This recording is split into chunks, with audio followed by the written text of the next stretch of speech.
A Genevieve postou sobre essa palestra que Jerônimo Paulo deu em Portugal. Então ele disse que provavelmente haverá mais restrição chegando, ou seja, aumento de juros aí pela frente. O mercado de trabalho ainda está muito forte, isso é complicado. Para baixar a inflação, é necessário que não tenha um mercado de trabalho forte, que você se torne um desempregado. Se você se tornar um desempregado, você não vai receber dinheirinhos, não vai consumir e os preços não vão subir. Então a culpa é sua. Você que está trabalhando nos Estados Unidos, peça demissão e tente colaborar aí com o Jerônimo Paulo para que a inflação baixe.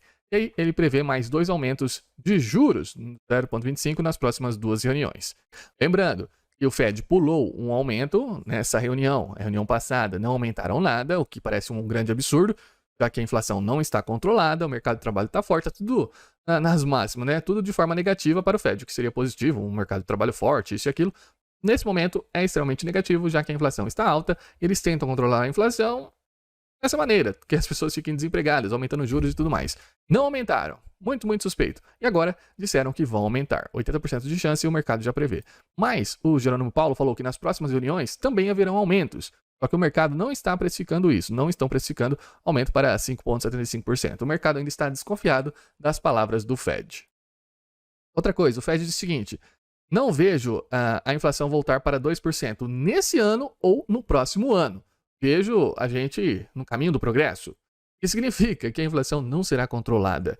A inflação objetiva nos Estados Unidos é 2%, só que está em 4%, ou seja, 100% acima do objetivo. Para voltar aos 2%, o que era previsto para o final do ano, não vai ser nem nesse ano e nem no próximo ano. Tá aí. Parabéns aí ao Fed, que não consegue controlar a inflação que eles mesmos causaram. Eles causaram, não causaram? Eles não imprimiram dinheirinhos? Não foi isso não. A inflação é o aumento do clima, ficou mais quente o clima, né? Então as pessoas consomem mais. Ou é o consumo de jogos eletrônicos, Zelda contribui muito para a inflação, também temos Beyoncé contribuindo para a inflação, Taylor Swift e assim por diante. Nunca é culpa da impressão monetária. A expansão monetária, não. Culpa sempre de outro terceiro, né? Parabéns ao Fed, que não vai conseguir controlar a inflação e já está prevendo um caminho tortuoso pela frente, um caminho de recessão logo a seguir. Não estamos nem falando mais de um pouso suave ou um pouso hawkish, né? Um pouso mais agressivo. Jerônimo Paulo fez uma vírgula durante essa entrevista, enquanto ele estava falando as suas frases, e falou uma coisa mais ou menos assim. Não estamos falando sobre um pouso, um hawkish, não estamos falando sobre um pouso mais duro, mas sim sobre uma recessão. Já tem uma recessão prevista pelo caminho. A probabilidade de recessão foi para o espaço, em níveis nunca antes vistos desde a década de 80. Então nós estamos com 60% de chance de ter uma recessão em maio de 2024. A recessão provavelmente começaria nesse ano, mas o Fed disse que não teríamos esse ano, e aí a inflação parece que vai ficar para o ano que vem, em maio de 2024. Começaremos essa grande recessão e um grande problema para o mundo. Será que o Bitcoin vai conseguir sobressair em relação a isso? Teremos o halving. O halving em torno de abril, maio vai acontecer e a inflação chegando em maio de 2024. Será muito interessante viver esse momento. Espero estar vivo até lá. Então, o Federal Reserve disse o seguinte: os bancos teriam um prejuízo estimado de mais de 500 bilhões de dólares, ou seja, $500 bilhão seria o prejuízo bancário caso uma hipotética recessão severa acontecesse.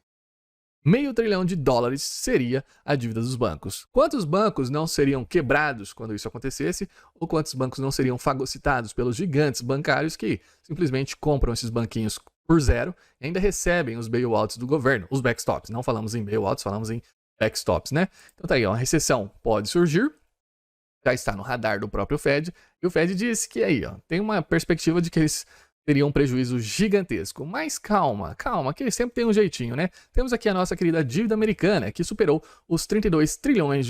Era um grande impasse até o começo de junho, quando a dinossauro Yellen, secretária do Tesouro americano, dizia que os Estados Unidos ficaria sem dinheiro no início de junho, então precisaria elevar o teto da dívida, pois sem um teto elevado eles não poderiam fazer as suas atividades diárias. O cartão de crédito do John B. chegou ao fim. Aí o que eles fizeram? Fizeram uma reuniãozinha, um grande teatro, durou alguns meses, e nesse teatro todo chegou à conclusão de que para não chegarmos em um teto de gastos e ter problemas conversar entre os partidos, é melhor não ter teto de gastos nenhum. Então o que se passou foi: o teto da dívida americana não existirá até 2025. Poderemos gastar à vontade. E olha só que interessante, a dívida que estava em 31,3 ou 4 trilhões subiu 700 bilhões de dólares em apenas o quê? Em apenas 3 semanas. Olha só que legal. Então parece que a dívida ou que dinheirinhos não fazem mais sentido nenhum. Pode ser impressos infinitamente. É por isso que a Yellen, secretária do Tesouro americano, disse que mais alguns anos, até 2050, até 2030 alguma coisa, poderíamos ter 50 trilhões em dívidas nos Estados Unidos. Quer dizer, não tem mais problema ter dívida. O que são 50 trilhões? Quem nunca, né? Quem nunca viu 50 trilhõezinhos desaparecerem? Mas essa dívida nunca nasceu para ser paga. Temos aqui o PIB americano em 26 trilhões e a dívida em 32, significa que há 121% de dívida em relação ao PIB. E os Estados Unidos arrecadam cerca de 4,6 trilhões de impostos todos os anos para as suas atividades. Só que eles estão gastando 6 trilhões. Eles estão gastando 6 trilhões do orçamento oficial, o que dá mais ou menos 1,5 tri de dívidas todos os anos, dívidas a mais. Só que somente nas últimas 3 semanas, 700 bilhões subiram, ou seja, metade do que é o gasto anual aconteceu nas últimas 3 semanas. Significa que esse número aqui vai subir para 2 trilhões ou até mesmo mais até o final do ano, até o próximo ano. A dívida americana é uma grande palhaçada. É uma palhaçada o que eles estão fazendo com o dinheiro. E quando falamos que provavelmente uma recessão teria um prejuízo de 500 bilhões aos bancos, é só mais um número na tela. É somente o Fed dizer, olha só, esses títulos podres que vocês compraram, os títulos do governo, vocês passam eles para cá. Eles não valem mais nada, marcação ao mercado, vocês se lascaram todo. Passem esses títulos para cá, nós vamos imprimir dinheiros infinitos comprando de vocês esses títulos e colocamos na sua conta alguns zeros a mais. E vai ficar tudo certo. Então, relaxa. E essa crise bancária aqui, do jeito que está acontecendo, dos bancos que colapsaram agora, parece que passou, foi apenas uma marolinha, mesmo sendo a maior crise desde 2008. A quantidade de bancos que quebraram em 2008, comparada com os 3 bancos que quebraram nesses últimos meses, é a mesma coisa, é a mesma quantidade de dinheiro praticamente. Só que naquela época o mundo colapsou, agora não, porque agora eles imprimem dinheiros infinitos, né? Então não tem problema nenhum esses banquinhos quebrarem. Dívidas, sempre elas, né? E outra coisa, o orçamento do Congresso dos Estados Unidos está dizendo, projeta uma dívida dos Estados Unidos em relação ao PIB chegará em 181% até 2053. Ou seja, é aquele cartão de crédito onde você fica pedindo limites a mais e não paga nem a conta principal. Não paga nada, você só paga os juros e assim por diante, e continua gastando. E é isso que os Estados Unidos estão fazendo. Desde 1971, a era dos bancos centrais começou, já que perdeu o lastro do dólar e das moedas mundiais em ouro, aí começou a era dos bancos centrais, da impressão de dinheiro infinito, das impressoras do governo. E aí, já que eles podem imprimir dinheiro infinitamente, eles simplesmente vão imprimindo, e quando a dívida chega, eles imprimem mais. 181% será a dívida americana até 2053. Acho que isso acontecerá muito antes, já que é uma perspectiva do próprio Congresso, e sabemos como esses números são bem suavizados para dizer que o político atual mandatário é um bom político, né? Então tá aí. Bagunça. Entretanto, a Carolina do Norte, percebendo que as coisas estão feias, olha só o que eles estão querendo fazer. Estão estudando uma lei, vão passar uma lei com potenciais benefícios em colocar o Bitcoin no balanço, na folha de balanço do estado. Então, na Carolina do Norte, é um estado norte-americano, eles estão querendo colocar Bitcoinzinho em suas reservas, já que dinheirinho estatal tá muito difícil. Então é melhor a gente segurar um Bitcoin aqui do que segurar outra coisa, já que o Bitcoin se valoriza ao longo do tempo. Isso passou na Câmara desse estado e agora vai para o Senado do estado para ver se realmente aprovam colocar Bitcoins no balanço. Muito, muito interessante essa proposta. Mais uma. Aí chega em você, aí chega na população que trabalha e tenta sobreviver. Seu salário está colapsando. Bom, a Carolina do Norte está tentando colocar Bitcoin. Os Estados Unidos simplesmente não querem nem saber e estão colapsando realmente o valor do dólar, o poder de compra. E se a gente pega a inflação americana e divide pelos salários, vemos aqui os reais ganhos contra o seu salário dos trabalhadores, né? Então tá aqui a CPI, que é a inflação, dividido pelo valorzinho do dinheirinho. Então aqui, ó, o seu salário indo a zero ao longo do tempo. Você não tem mais poder de compra, é o seu dinheiro perdendo valor ao longo do tempo. É exatamente isso que acontece. Você trabalha para ter dólares, para ter moedinhas estatais para comprar outras coisas. Você quer que esse dinheiro seja forte, que ele renda. Entretanto, quem não quer que esse dinheiro renda, que esse dinheiro tenha poder? É quem emite esse dinheiro. É quem deve nesse dinheiro. E os maiores devedores, como vimos, é o próprio governo. Então o governo não quer que esse dinheiro tenha poder de compra, já que se tiver um poder de compra, ele não poderá imprimir dívidas infinitas. E se ele precisa ter cada vez mais e mais dívidas, ele precisa que a sua dívida perca o seu poder.